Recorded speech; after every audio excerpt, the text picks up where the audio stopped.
Good morning বন্ধু-বান্ধৱীসকল। ৰাতিপুৱা উঠি আবু আৰু মই আপোনালোকক আমাৰ চেনেললৈ স্বাগতম জনাইছোঁ। সকলে এয়া দেখিছেনে, উঠি মই এতিয়া চাহ ৰেডি কৰি আছোঁ।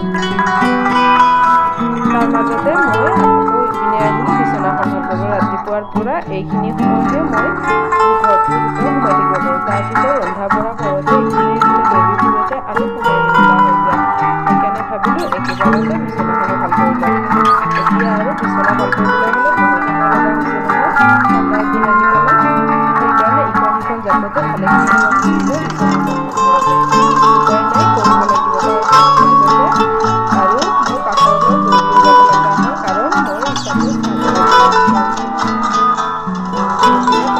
হ'লে বিচনা হৈ যায়। তাৰ লগতে ল'ৰাৰ টেবুলখনো চাফা কৰিব আছে। ৰাতি শুৱতে ভাবোঁ যে কালি ৰাতিপুৱা একেবাৰে 5টা বজাতে উঠিম, কিন্তু সেই 5টা বজাৰ পৰা উঠো ভাবোঁতে আকৌ গলত হৈ যায়। এইকেইদিন ল'ৰা স্কুল নাযায় বাবে সময় মিলাব নোৱাৰা হৈছোঁ। উঠোতে দেৰি হ'লে আৰু দিনটো একো নিমিলা হৈ যায়। তাৰপিছতে এইবাৰ মই এনেকৈ ৰুমটো চাফা কৰিলোঁ, যিমানখিনি পাৰোঁ সোনকালে কৰি ল'লোঁ। তাৰপিছত মই আকৌ ৰন্ধা বঢ়া কাম কৰিম আজি সোনকালে, কাৰণ দোকানলৈ যাব লাগিব। ভালেকেইদিন হ'ল পাৰ্লাৰখন খোলা নাই। আজি ভাবিছোঁ অকণমান সোনকালে যাম, কিন্তু মিস্ত্ৰী আছে নহয়, ভাত বনাব লাগিব। ভাত দি তাৰপিছতহে যাব পাৰিম। হয়তো যোৱাতে 12টা-1টা বাজিব। ইপিনে আহিলোঁ পাকঘৰত। আহি পেলাই মই ইয়াতে বইল কৰিবলৈ দিলোঁ কেঁচা কল আৰু আলু মাছ বনাবলৈ। তাৰপিছতে ইপিনে আৰু অকণমান ল'ৰাক পঢ়াইও আছোঁ, কাৰণ তাৰ এক্সাম আছে 20 তাৰিখৰ পৰা। তাই ৰাতিপুৱা একো নাখায়, ভাতকেইটা মানেহে খায় একেবাৰে। সেইকাৰণে ভাতো খুৱাই আছোঁ, ইপিনে 2-এটা পঢ়াই আছোঁ।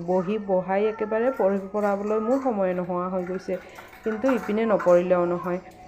তাই যাব নোৱাৰা হৈছে স্কুললৈ, সেইকাৰণে স্কুলৰ নোটখিনি ঘৰতে কমপ্লিট কৰাব লাগিব। সেইকাৰণে ভাত বনাই পঢ়িব দিছোঁ, কিন্তু লগত বহি নাথাকিলে পঢ়িব নিবিচাৰে। তাতে ভাবিলোঁ যিখিনি হয় হ'ব আৰু, সেইকাৰণে বহাইয়ে ৰাখি আছোঁ। ইপিনে দেখিছে নহয় মোৰ দৌৰা-দৌৰি লাগিছে, কাৰণ ইপিনে আৰু মিস্ত্ৰীক চাহ দিব লাগিব। সেইকাৰণে এটা কেৰাহীত আঞ্জা বহাইছোঁ, এটাত মাছ ভাজি মই আঞ্জাত দি আছোঁ। তাৰপিছতে মোৰ কেৰাহীটো দেখিছে নহয়, এইটো মই কালি গৰম দি পাহৰি গৈছিলোঁ, আৰু ইপিনে চাফা কৰিলোঁ। এইটো চাফা কৰা তাৰপিছতে মিস্ত্ৰীকেইটাক ভাত দি পেলাই মই আকৌ পাৰ্লাৰলৈ বুলি আহিলোঁ। আজিলৈ ইমানেই। যদি ভিডিঅ'টো ভাল লাগে তেনেহ'লে চেনেলটো ছাবস্ক্ৰাইব কৰিব।